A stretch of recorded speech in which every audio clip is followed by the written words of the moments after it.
Well, I'll be in Winnipeg, kind of happily stuck there for a little bit. I might not be able to do some of the live things we were talking about. Anyways, we'll talk about that after. So shall we share the screen, or we'll just start with pranams to Prabhupada? Is that okay? Yes, Maharaj. Everyone ready? Okay, is it seance hold hands kind of type thing? Okay, we're being like we're doing a seance now, and we're gonna do some cool. Okay, Nama Om Vishnu Vidaya Krishna Srimati Bhaktivedanta Swami Namni Namaste Saraswati Devi Gauravani Vicharini Nirvishesha Shunyavadi Pasta Jaresha Dharini Shri Krishna Chaitanya Sri Gaurav Bhagavan, and then Hare Krishna Hare Krishna Krishna Hare Hare Hare Rama Hare Rama Rama Rama Hare Hare. This is a tourist spot. People are thinking we're crazy in this corner, and we are. Okay, so let's start with our invocational verse. Om Jnana Timirandasya Jnananjana Shalakaya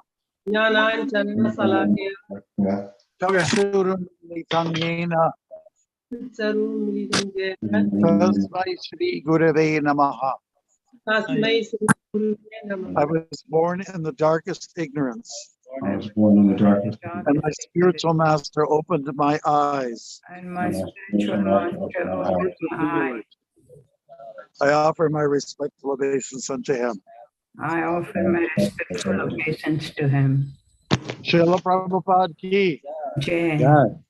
And now we're going to look at today's verse, which is from chapter 12, 11th verse.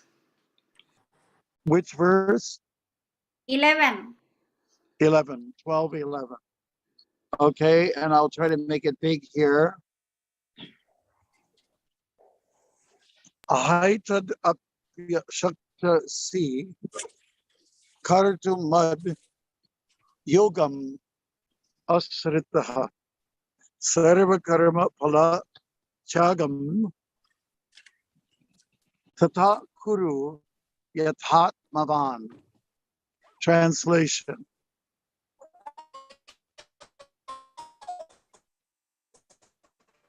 Okay, if, however, you are unable to work in this consciousness, then try to act, giving up all results of your work,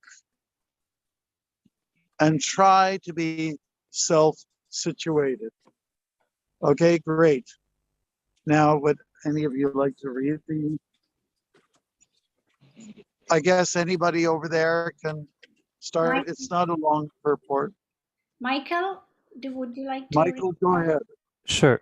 It may be that one is unable even to sympathize. Michael, can you read it loud and clear, almost exaggerated, like ridiculously? Really? Okay.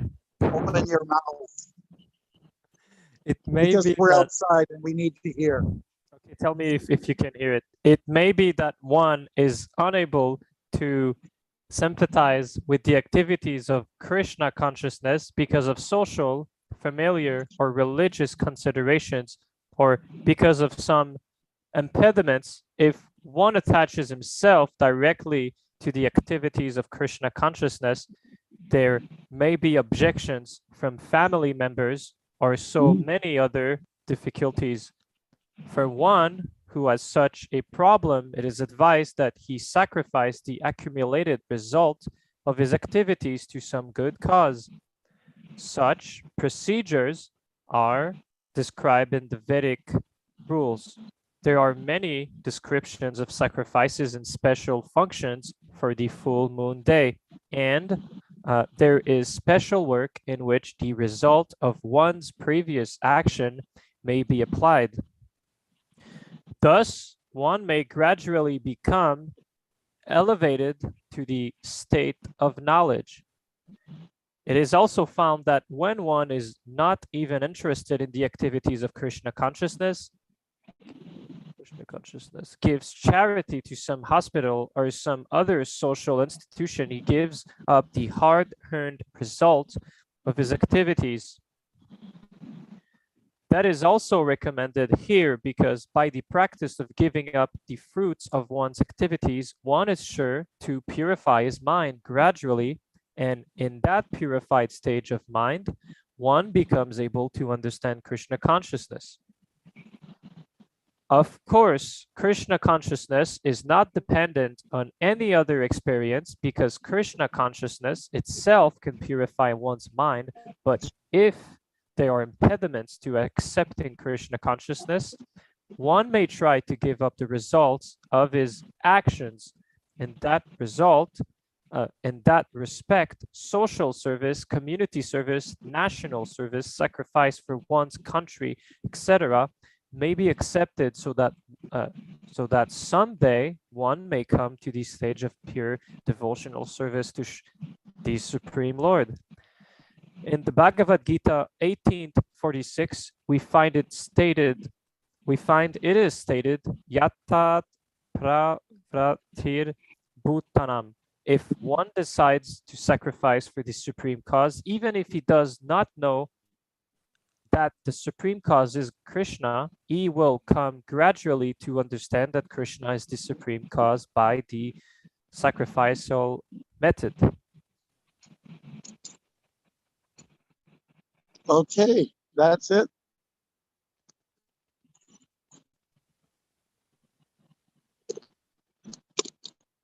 Thank you very much. Okay, that's the whole purport. Yeah. Okay, thank you so much. So I think that this verse is really important in the purport. Remember, we were talking about concessions that Krishna's offering and how he's giving people chances. If they can't reach the highest bar, they can take the second bar. If they can't do the third, some or other, reach one of the bars, get in there somehow. Or, start your philanthropic work, do your good duties, as we sometimes say. Do some punya, that's a Sanskrit word. Do some pious deeds. And eventually, gradually, you'll get to understand. Knowledge will kick in somewhere. And you can go from being what we sometimes refer to as like a karmi, and then from there to a jnani, and then from there to a yogi, and finally to a bhakta. That's kind of the way it works. We can't expect people to make big Hanuman leaps, and therefore give people a chance to let them start somewhere in the mode of goodness, in the realm of sacrifice, giving in charity, doing philanthropic work, opening up hospitals or a health clinic, whatnot. Those kind of things are very desirable. Or do something that's good, like community services, or we're recommending, do something that helps the local community. Plant some trees, plant some flowers that brings down the crime level. All those kind of, do some volunteer work. Why is it that we always have to get paid for everything we do, right? That kind of culture is more or less killing us, that everyone wants to put a price tag on everything. And, we need to do away with those kind of things and come more to the level of, giving and sacrifice in that mode. I hope everyone can hear me good so far. Yes. Okay. So that I make those points, we shouldn't have such high expectations for everyone. Like if my expectation is unrealistic, and I'm saying everyone should move into the Hare Krishna temple, everyone. And if you don't, you're in Maya. I remember hearing one devotee saying that if you live in the temple, then you're in the mode of goodness. If you live a mile away from the temple, then you're in the mode of passion. And if you live 10 miles away from the temple, then you're in the mode of ignorance. You know, when I heard that, I said, where's this coming from? This is madness. So these interpretations are not very real. They're not from the heart. They're not based on experience. So we really need to understand the truth of the matter. And the truth of the matter is to start working for doing things for other people, not just for yourself. So that is one of the concessions that Krishna's offering in this chain of verses.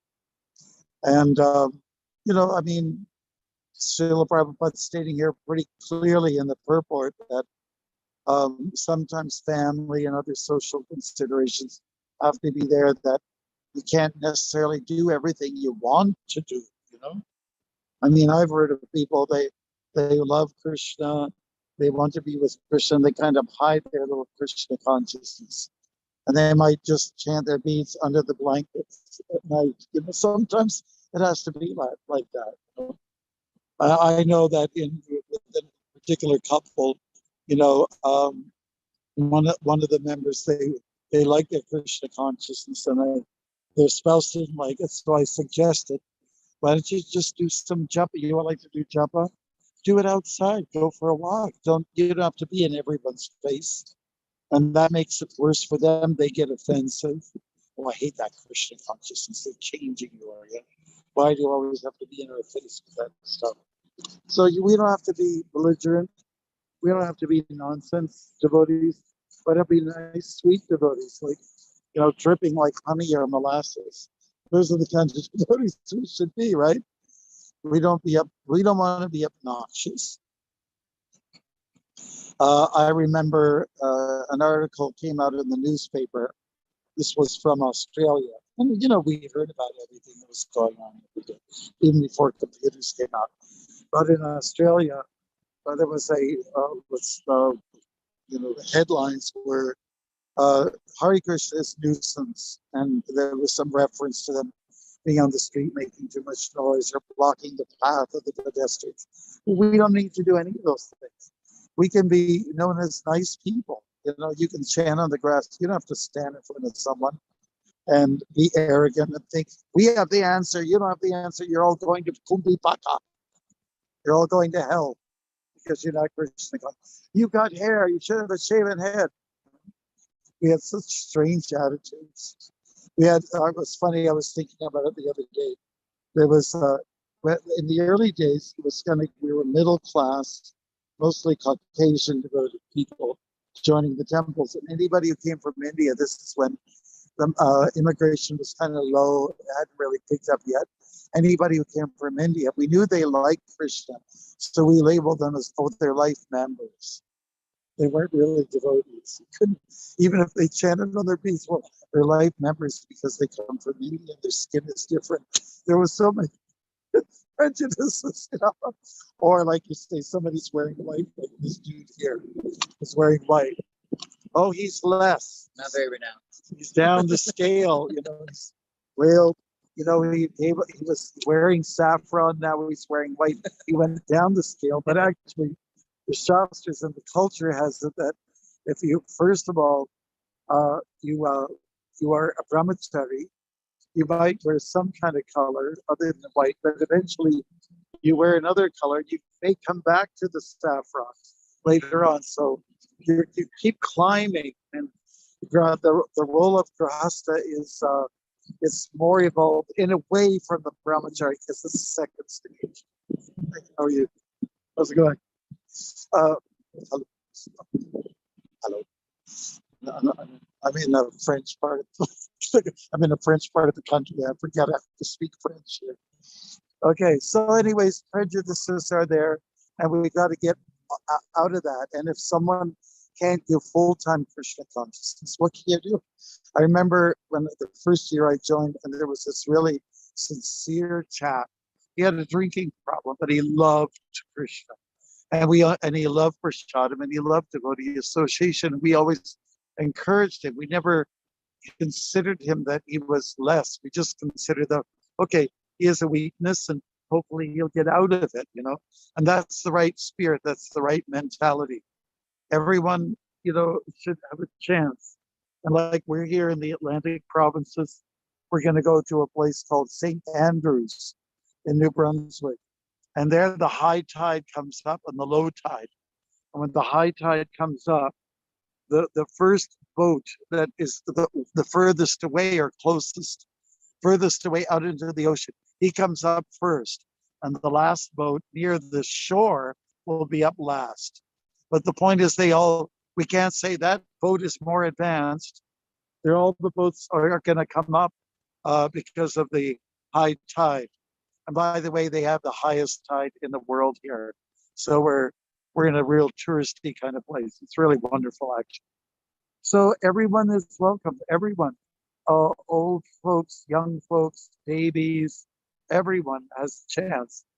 I think that kids growing up, they have the easiest chance because they like to hear about God who's a kid and he gets into trouble, mischief, plays with the monkeys, you know.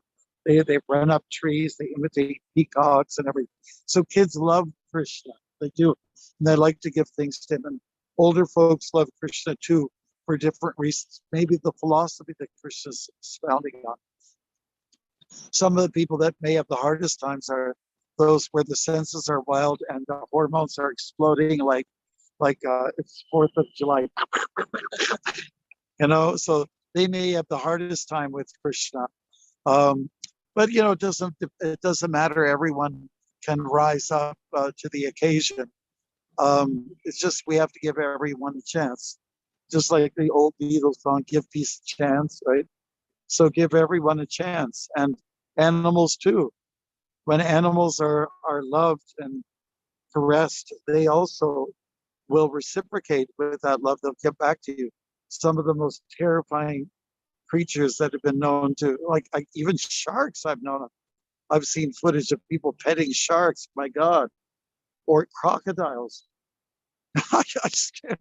When love is demonstrated, it could be like the spiritual realm. Like you've seen those old pictures of the lamb and the lion being next to each other and liking each other. And it can be like that. The world can be more or less like that. And if we just give everyone a chance. So let us not condemn, but let us, glorify. Let us praise people for their efforts. And Krishna states, 2nd chapter, Nahabhikramanashasti pratyavayo navidyate swalpamap yashadharmasha trayate mahato bayat. You can look that up, chapter 2, Nehabi Kramanash. Nehabi, how do you say it? Spell that? Neha, Nahabi Krama, like desire. Krama, like yeah, similar, not exactly desires, kama. Nahabi Kramanashasti, so that is a verb.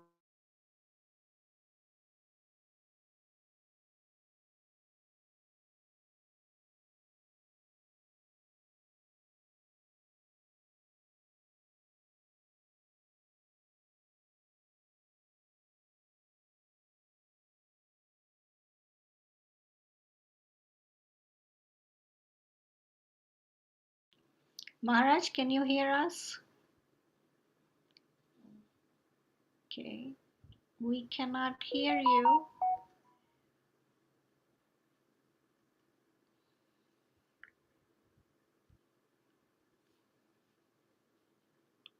And until Maharaj we are able to hear Maharaj again, can somebody be chanting Hare Krishna? Let me call Maharaj. Or Nitai Priya, would you like to call Maharaj now? Sure, I can do that. One moment.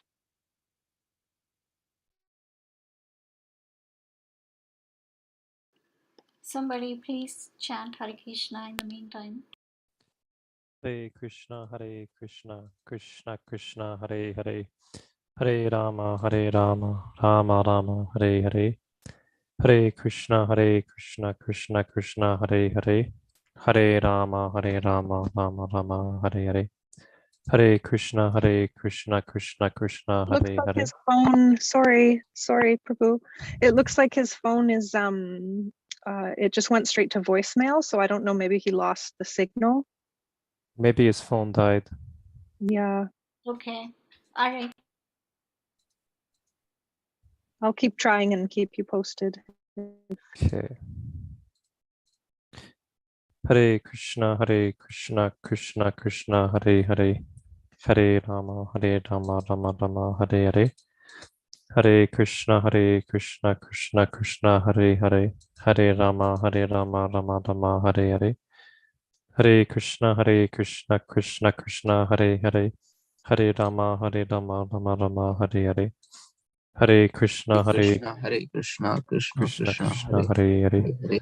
Hare Hare Hare Ram, Rama, Hare Ram, Ram, Rama Rama, Hare Hare. Hare Hare Krishna, Krishna, Krishna Krishna, Hare Hare. Hare Rama, Rama Rama, Hare Hare. Hare Krishna, Krishna, Krishna Krishna Krishna, Krishna, Hare Hare. Hare Krishna. Rama. Hare Bol. Hi, Bol. Yeah, so Maharaj's battery died, so we're just gonna use my phone now here. All right. I thought I had lots of power. My great apologies to you all. You were so scared, Prabhu. So where did we leave off? Talking 15 about, minutes ago. I think you were talking about how sometimes we fall down, but it's okay to get back up. Maharaj, you were quoting a shloka. Nihabhikramana shasti Paratyavaya navijate. Is that the one? Chapter 2? Yes. Yes. Oh, so that's not so bad. Okay. So basically, we were just trying to say that anybody who makes a little effort, we have to honor them, you know? And we see people on sincerely trying to do that, and we should never condemn. If you want to condemn someone, pick on somebody your own size. And the only person who is your own size is you. So stand by a mirror and just pick on yourself if you want to condemn somebody. We actually have to, you know, encourage everybody and fan the, you know, there's a little spark of life, fan it with some oxygen, it'll grow, you know. And Prabhupada used to always do that. Prabhupada used to, you know, just see the good in somebody, and he would just sort of enhance that little flame of enthusiasm. He had that gift, and we have to learn that art too. Not to put people down, but to put them up. You know? So that's the main point. So I'm sorry that we missed you for a little bit. I was just wondering if any of you have some thoughts about that, you know, giving people a chance. How does it, you know, what's the end result of encouragement as opposed to putting people down? That's like a no-brainer almost. Uday has his hands up. Say it again. Uday has his hands up. Uday, okay, Uday, we love to hear from you, Uday. And in addition to hearing Hare from Krishna, you, Maharaj. It's not a suggestion, just like a question, like, how can you make anybody who is like new and, you know, who is like alien to the philosophy, who just like coming for, you know, for an experience, feel welcomed, right? Because lots of people just come, you know, just see like Hare Krishna movement, like just like a spiritual avenue. Like there are lots of things like Buddhism and all those things. So how to make them feel welcome, and, you know, how to make them feel this place is like the place, something like that. Like generally, if you have just dedicated like lots of time, then you have like associations. But somebody who's new, he's like alone but still interested. So how to make him so feel like he's basically at your home? question, how do you make a new person feel encouraged? That's Yeah, the question. he should be like, yeah, welcome, like, yeah, something Okay. like that. Okay, so I would start with the smile. I would just start with the smile, like show it externally, because if someone new person is coming on, what are they going to see? What is going to register first? An attitude, right? And when you take on the smile, that says a lot. It really does. And I'm seeing a smile that might sound like substandard bhakti, but it's not, because when you look at any of our deities, whether it's Krishna or Ram or Sita or Radha or Lakshmi Narayan, everyone's smiling. Even Durga, she tries to look terrifying, or Kali, but they look like nice monsters. I mean, it's all a smile makes a big difference. And then a few words of kindness. How are you? Make people feel welcome. It's a proper tone of accommodation. And the Vedic standard is that ask people to come into a comfortable space, sit them down, ask them to put their shoes maybe somewhere, sit them down, give them a mat, or in modern day, give them a couch, and offer them at least water if you're a poor person. And if you're a rich person, offer them the best smoothie that you can put together, right? So it starts with taking care of their needs, which is to relax first, and then ask some questions, build up some friendship, and once they feel a little bit of a bond with you, and once you feel, yes, there's a nice connection, then you can speak a little philosophically, but I wouldn't give anybody too much at one time. Just it's kind of like a baby. You give them a spoon with some pablum on it. You don't come with a shovel or a wheelbarrow and just shove it in their mouth, right?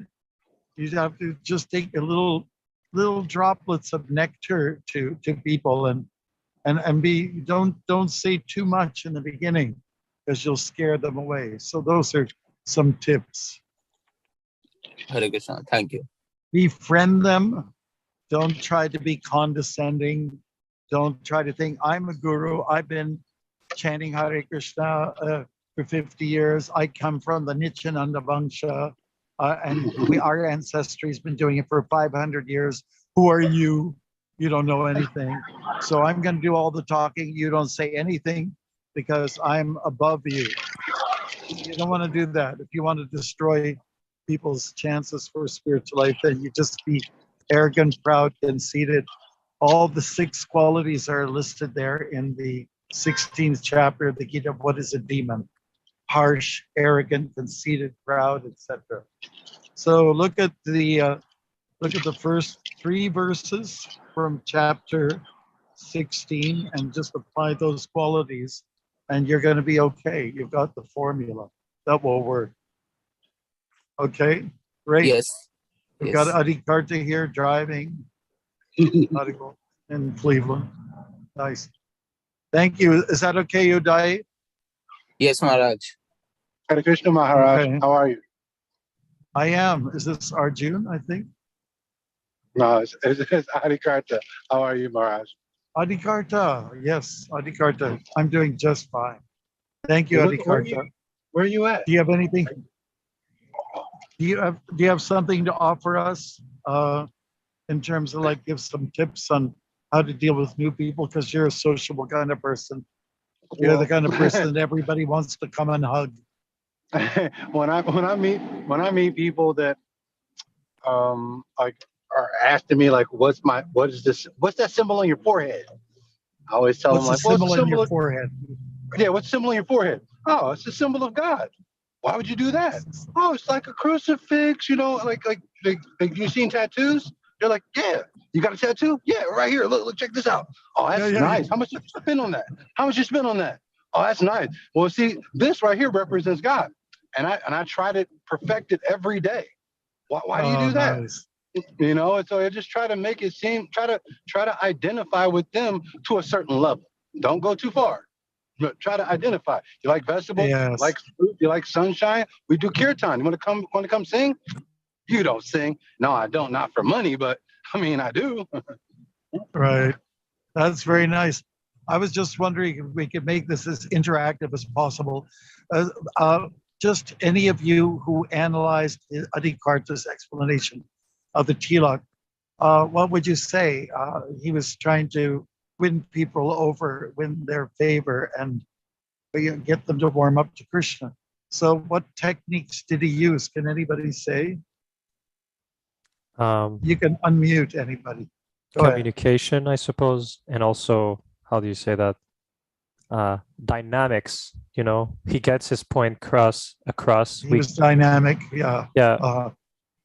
But what, yes, anybody else? Maybe a little more detail? Maharaj. So I'll say, like, he wasn't compared condescending. Yeah, go ahead, someone. I think he compared the tilak to the tattoo, so that way, like, he made a reference to his own body. He's like, okay, the tilak, it represents God, but I don't know if you have a tattoo, and like, that's right. He made a reference to his own body through tilak. Yeah. Yeah. A relatable item. Yeah. Beautiful. Made it relevant, right? Also, I found that Adikarta, he was very genuine, in his presentation. You don't want to come across superficial and just be like a textbook, like some robot. Krishna says, I am the supreme personality of Godhead, and you must surrender to me. It wasn't like that, and you could. So he was very, like warm. Right? What do you think, Dharma Prabhu? What do you think about the way he was? I think he made person very comfortable dealing with him. So first made him very friendly, like not arrogant, Friendly, not arrogant, yes. And as Ryan here was saying, not condescending. Yes, right. And then he was making a cross reference to tattoos, so that he can correlate, drive the home. So right, making cross reference, yes. So beautiful. He was also saying that don't drive too much into that. Yeah, don't. Yes, that's right. Don't push too hard. Yeah, that's right. That's all very good advice. Excellent. And the reason why this purport and the shloka is so important, because Krishna's giving concessions. Prabhupada is telling us there are social conditions to consider, when you look at what people have to go through. So easy goes it, right? And now we're just talking about, just helping each other to see what it means to approach somebody and to help them. And a bhakti yogi makes tremendous advancement by being easy on somebody and slowly spoon feeding them, as opposed to, sledgehammer technique. Soft like a rose and hard like a thunderbolt. Chaitanya Mahaprabhu explained. Have you heard that expression? Soft like a rose and hard like a thunderbolt. So be like a thunderbolt on yourself, and be like a soft like a rose on others. Okay. Sometimes the guru or the mentor in like a training environment may have to take a firm stand sometimes, and that's done out of love. But I think you all understand what I'm saying. We're talking about referencing, like Uday brought up, a new person. Any other ideas that you want to share how to make it palatable, Krishna consciousness, to a new person? Any ideas that ISKCON Brampton, Maharaj, when new people come, we have a table for them, and Bhagavad Prabhu and some more devotees sit down with them, and generally and give prasadam to them. Make at them. At ISKCON Brampton, you make everyone feel at home. You have a special sitting place for somebody new, and you greet them at the door. Yeah. Yes. There's a lot of Christian churches that are really good at that. They handshake, they smile, and how are you? They even, after you've come for one day, they might even call you up and say, oh, we really enjoyed your company, blah, blah, blah. They do a kind of follow-up. Yeah, it's very also, nice. Even follow-up is important too. Yes. Also, we give, when they leave, we also give a gift to them, like a couple of small books. Give a gift to a new person. Excellent ideas what ISKCON Brampton's doing. Good. Can we hear from others as well? Any ideas that you may have?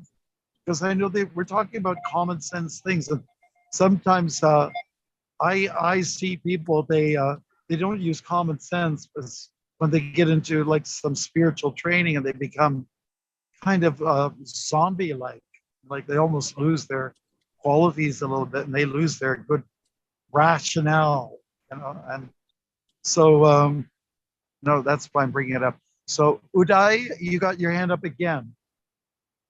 So like when I was in India, like ISKCON Chowpatty had this like monthly so they had this like monthly program called like Prerna.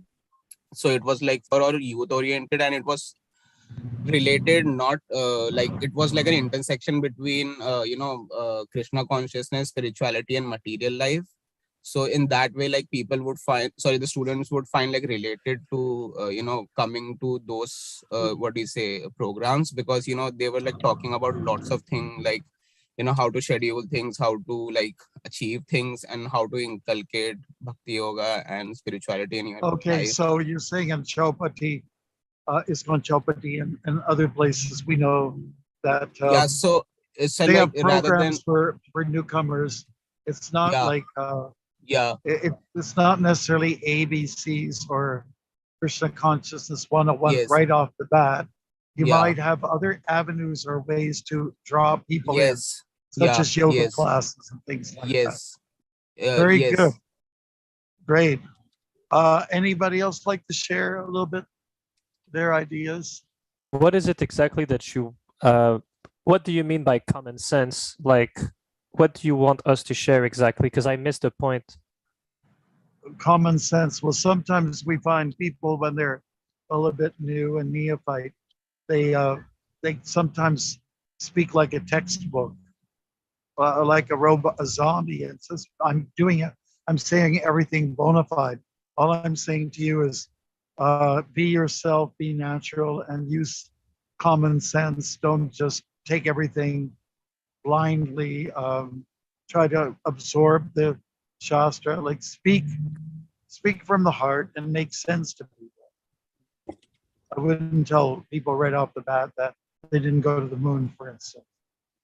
They come through the door, they didn't go to the moon. Like, I wouldn't say that right off the bat. Can I say something again, Maharaj? Yes, is that Arjun? Yes, like I meet a lot of people. Go ahead. I work on like delivering pills and things like that, and you look at you do deliveries, right? Yeah. So like sometimes I gotta put gas, or like, and most of the people are either Indian or like from Sri Lanka, or or all the gas stations are owned by Indian folks or Sri Lankans. Yeah, or like Bangladesh, and I say, oh, you're from India, right? And they always say, and they say, no, I'm from Sri Lanka. And I say, the land of Ayodhya, where Ramachandra is. And they're like, yeah, Ayodhya. And they become my friends. Sometimes they try to give me coffee and things like that. And I'm, yes. Like, if you're going to compliment somebody, make sure you compliment something that you like. That way it doesn't sound fake. You get what I'm saying? Like, I mean, that's common sense. You're talking about general friendliness and again, getting onto a platform that they can relate to. You understand the culture. They're surprised to see you. Probably they're surprised to see your neck beads. Oh, Yeah. Some of them, they always say, oh, ISKCON. They always say ISKCON. ISKCON, they know. Yeah. When I rock, one thing is that Toronto's known for its fantastic Rath Yatra. So anywhere I go in the greater Toronto area, and they don't know me or met me, but they know I'm from ISKCON. They say, oh, Hare Krishna, Central Island Rath Yatra. That's what they say. So we're known for putting on a big party and all that. Yeah, so, and so we meet Indian folks. They're sweet people by nature. They're blessed to have those connections with the land of Dharma. And anybody who's outside from India, I mean, you have to know how to relate to them, right? Like, in my experience walking through the US, I met so many different kinds of people, snooty people. I met, people coming from different backgrounds. You could tell you're in an Italian neighborhood, you're in a Black neighborhood or a white neighborhood, poor neighborhood, ritzy neighborhood. all, and you just have to really learn to be like a chameleon a little bit. You have to know how to adjust, and it's fun. It actually puts a lot of, zip into your life when you know how to adjust according to the circumstance, the people you're dealing with. And old folks, you have to take a little extra time with them. You have to talk a little slower and maybe even a little louder, and with kids, do things. I always do a high five with kids, and that breaks the ice usually. So what we're talking about is really important.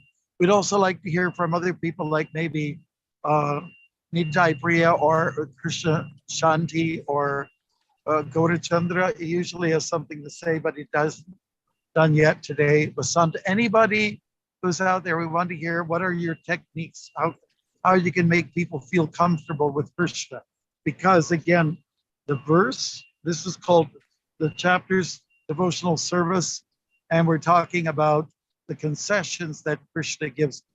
He's making it easy and accessible for you to get to him. So can we hear from anybody else now? We've got Maharaj, 20 minutes left. Maharaj, my strategy is when I go to the temple with a new person, I usually don't tell them anything unless they ask me a question.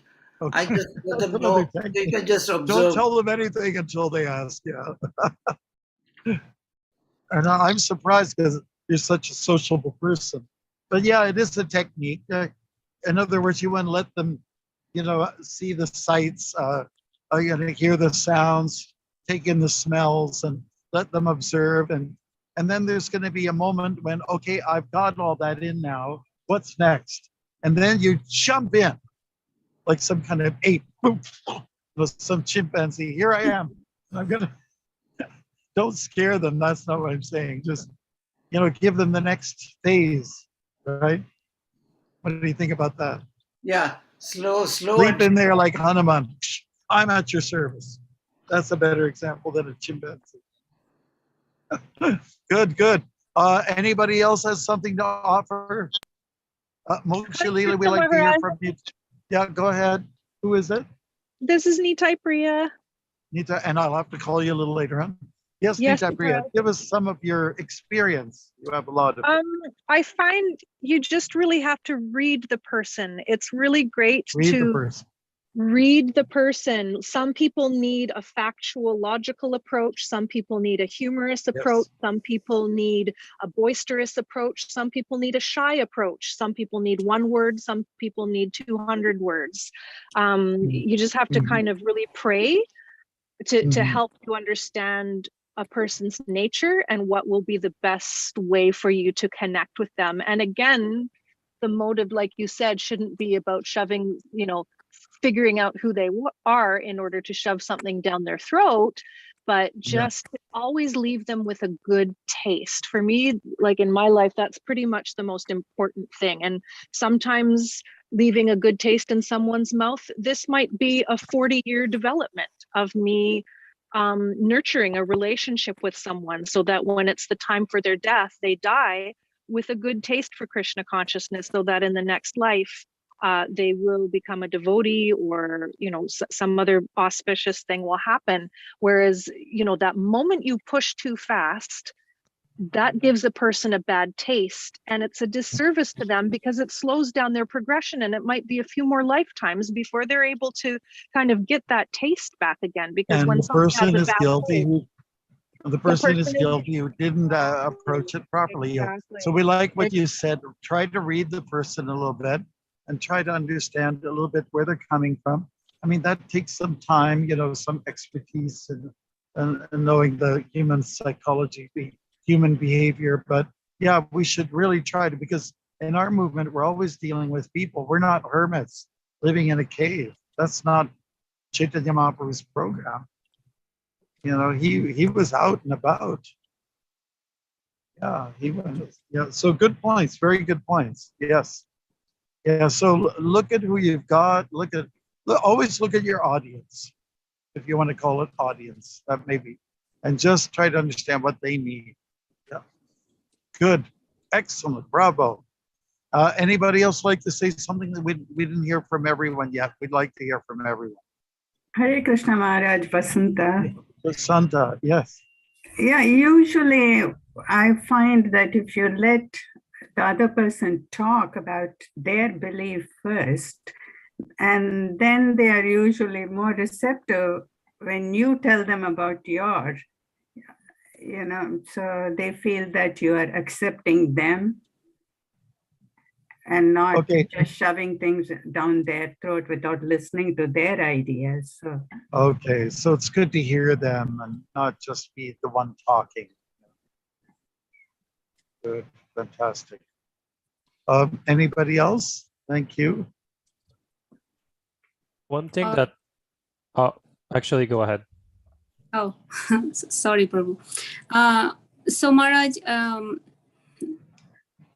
usually like when I see like sometimes people come if they see you doing japa or you have tilak on, or even in temple if some new person come, usually I try to just talk to them like general talk and general talk.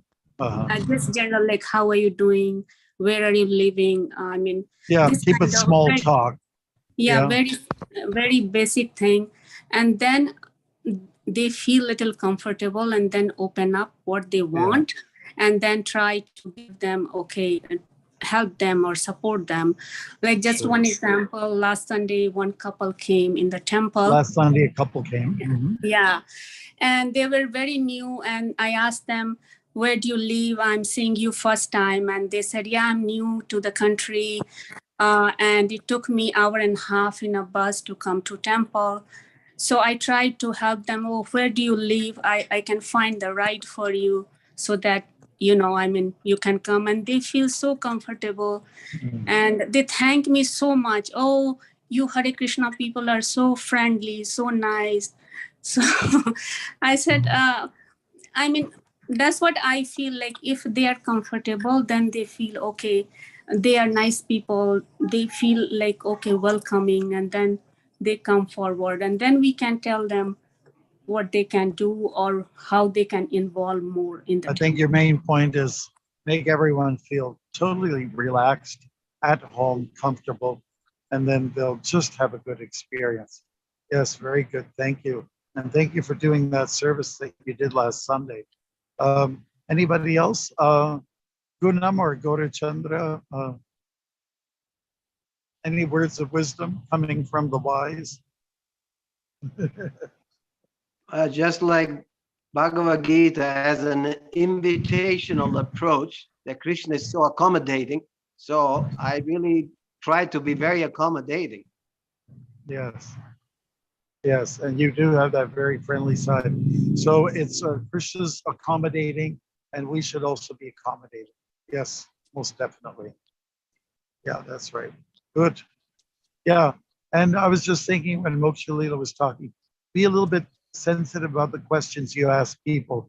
Like say, for instance, there was one place in Canada where I went, and the one devotee is trying to be friendly, maybe too friendly. And, the second question was to a new person coming, oh, do you have a degree? It's not the question to ask somebody right away, like, what is your name? Oh, do you have a degree, university degree? Because it's almost like reeks of, are you into some kind of caste consciousness here, So it takes a certain amount of, care. That's the main thing. Handle everyone with utmost care. Good. And Gunam, do you have any advice?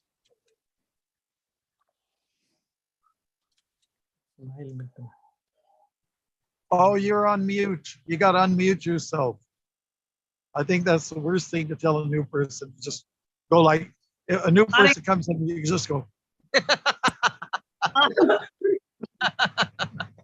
I think they want to hear some sound coming out.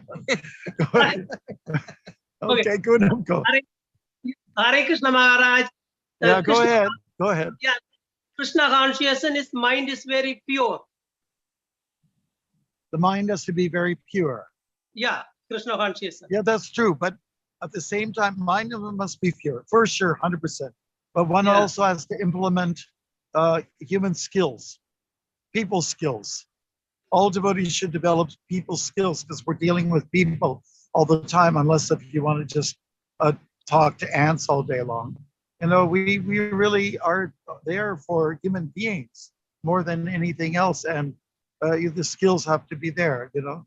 And, you know, if somebody's shy by nature and we see a new person coming in, still that smile makes a big difference. And that new person might be boisterous. I know one lady and her husband were coming last year. I think, you know, the couple, it's very loud. She's very loud, you know, and I think she'll appreciate someone who's not loud, but trying to be loud just to try to get on their level. I think it's really important to be yourself. Be yourself, right? And people are loud, will gravitate to other people who are loud. Loud will go with loud, and quiet will go with the quiet. And birds of a feather flock together. Yeah. It's totally a fun thing. You know, you have to understand Bhagavad-Gita is a book of it's not just philosophy, it's psychology. Knowing how the modes of nature work on people.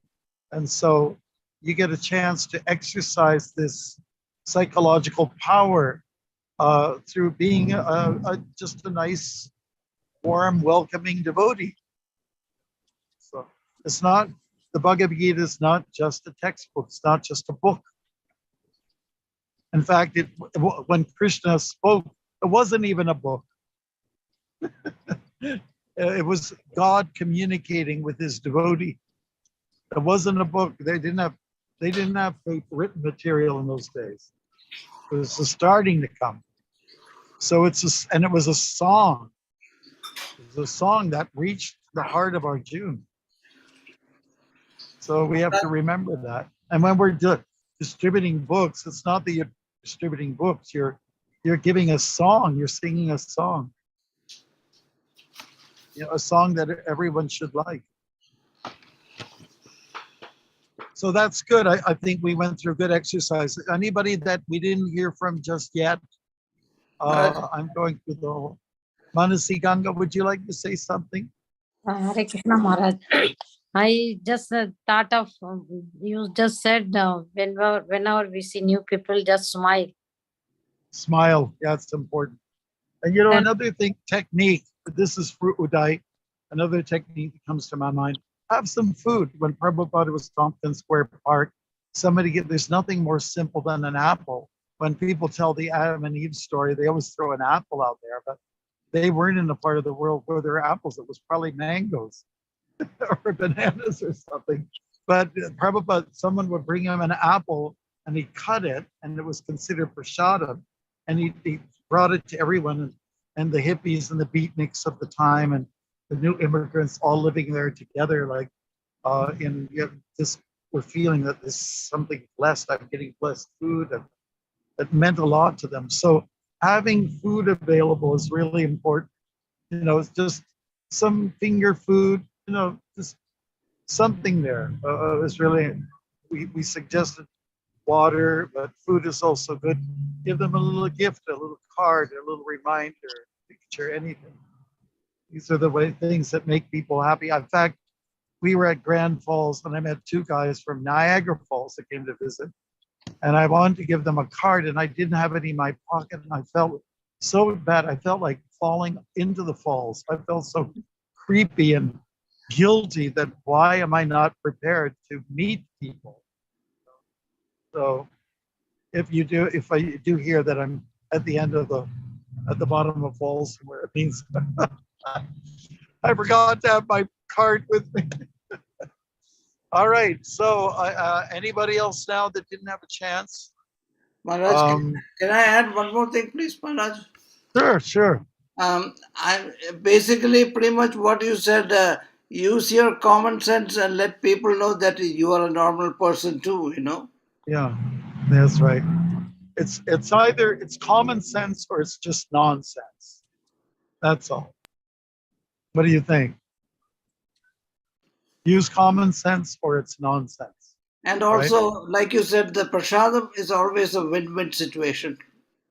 Prabhupada called it it's our most powerful weapon, the prasadam. Maharaj? It's small. Yes. One small thing. Yeah, small thing or big thing. Very short thing. Some temples in ISKCON, unfortunately, are not so friendly. Maybe you should go and give a seminar about friendship. Well, or we can, somebody can write a book about it. Yes. I think we can. I think we can do a seminar like that. In fact, I was asked to come to one temple next month and we want you to do another seminar. Okay, let's do that then. Yeah, okay. Thank you. Thank you. Okay, now we did have a Shashwata there earlier on, and I don't see him now. He's usually in a truck driving somewhere. How about Krishna Shanti? Do you have something you could say? Now, Krishna Shanti, for those of, she's always got a sweet smile. She's like a delicate flower. You just want to protect her. So when you see her or anyone sees her, they probably think the same way I do. Here's a flower. So what do flowers do? They make everyone happy, right? The color, the texture, the scent, the shape. Wow, they've got everything covered. Or just it being still and being there and not complaining. Aren't human beings terrible? We're always such nags. We're terrible people. And so in the Vaishnava culture, we try not to do those things. We try not to nag or be argumentative and be nice and sweet. Good. Krishna Shanti, do you have anything you want to say? I am not sure if Krishna Shanti is able to say anything, but I think. Oh, she's left her deities there for us to look at. That's very nice of her. Maybe Yeah, and Shashwata, are you there by chance? Can you hear me? Yes. Yeah, Shashwata. Yeah, we want to hear from you. You are a sociable kind of guy. I don't really have anything right now. Okay, but you've been able to hear some of what we're saying, right? I have, yes. Oh, one thing I remember, I wanted to say something. This is kind of like, you don't mind share Shashwata, when I was at your place, we were talking about, let's see, East of Eden, remember? Oh, yeah. And you really like James Dean, and so do I. I thought he was a great actor. So there's that one scene. I think everyone should see this. Everyone should see this film because there's a beautiful reconciliation at the end. It was a struggle between a father and son and how it all came together in the end. So there's that one scene where, the father, Raymond Massey, he was Canadian, by the way, a Canadian actor, and he lost all his money through a business. They were starting an ice businesses at the turn of the century, the last century. Have you ever seen it? It's the most beautiful. No, not Rebel Without. It's called East of Eden. Oh, I read. You read the novel? Yeah, by Steinbeck. He's one of the best writers ever. I think he's the best. He is. He's the best. I agree. Hemingway second. So, I'm talking about the movie version. So there's one scene where Cal is the name of his son, his second son. He has a favorite son, but Cal is like a loser in the eyes of his father. So Cal really wants to kind of win his father over. He wants his love because the two boys lost their mom. She went off somewhere, took off. And so he thought privately he was going to start a bean business. And it became successful. All the money that his father lost in his business, he was able to compensate for it by bringing the money. And it was the birthday of his father, and he gave his father money. And what's so sad about it is that his father rejected it. He took it that it was stolen money. It was like shady money, black money, whatever, And so it's such a very touching scene. And Shashwata, remember you were describing the scene. It was so moving for you, right? Do you remember that? Oh yeah, that was classic. Trying to think of the line. There's nothing, yeah, I also can't remember the line, but it was just about trying to be nice to your dad, and in the end it did get really good. It's it's beautiful the way it ends. I think it's on the top. We can all learn something from that film, we really can. So Shashwata, I remember that it was all about kindness, craving for love, wanting acceptance, being appreciated, and it came in the end. It did. It came in the end. And one thing is that one of the best actresses ever, in my opinion, was Julie Harris. She's in there. She's not a glamour girl, and that was great about her. And she had a major role to play in pulling it all together in the end. And like the lady's touch helps a lot. So anyways, we're at 7:01 my time, and it's 6:01 for some of you over there. And I think we're gonna have to come to a close because we have to go and get some fiddleheads. We're in probably the fiddlehead capital of the world. If you don't know what fiddleheads are, look it up. Okay, you got some homework to do. Look it up. Check out East of Eden. Or watch the whole film. You'll love it. What else? What else? Some takeaway here. Ryan, give us a takeaway. Meet people where they're at. Don't be condescending. Be human. Be personable. See the Paramatma in someone and realize that they're having God in them and treat them as equals. Pretty good, right? Mahadev, do you want to share something? Be a shining example. Listen. Plant seeds early and often. And be as close to yourself as you can. And meet the person where they're at. Okay, what do you think about that, Prabhus? I think it was a great session. I think from here on, we should only have Gita chats at night at waterfalls. I wish I could show you the waterfalls. You're fast on your feet. I'm not. Can you show the people the waterfalls? Like, give them a glimpse. And Haribol, goodbye. See you next week. Okay, I'm gonna take you to the waterfall here.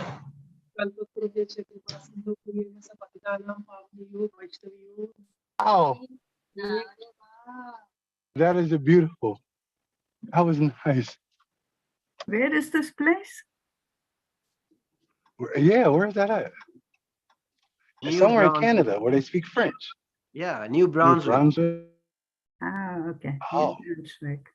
Oh, that's nice. That was nice. Wow.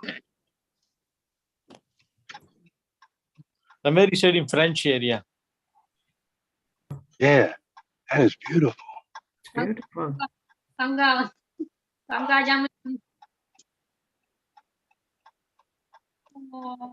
They're 1 hour ahead of us. With New Brunswick. 7 p.m. Are you going to swim, Maharaj? Yeah. What's up? That is nice. You cool, hey? Yeah. Thank you. Yes. Yeah. Thank you. So please pray Hare for me, Krishna. everyone, that I can continue to serve Maharaj nicely and that we're safe on our journey here. And We are all in the same boat. we can touch Okay. hearts. Hare Krishna. Hare Krishna. Hare Krishna, Devi, Krishna. Namo Namaha. Hare Krishna, everyone. Hare Haribol. Krishna. Hare Krishna. We will take care. Bye.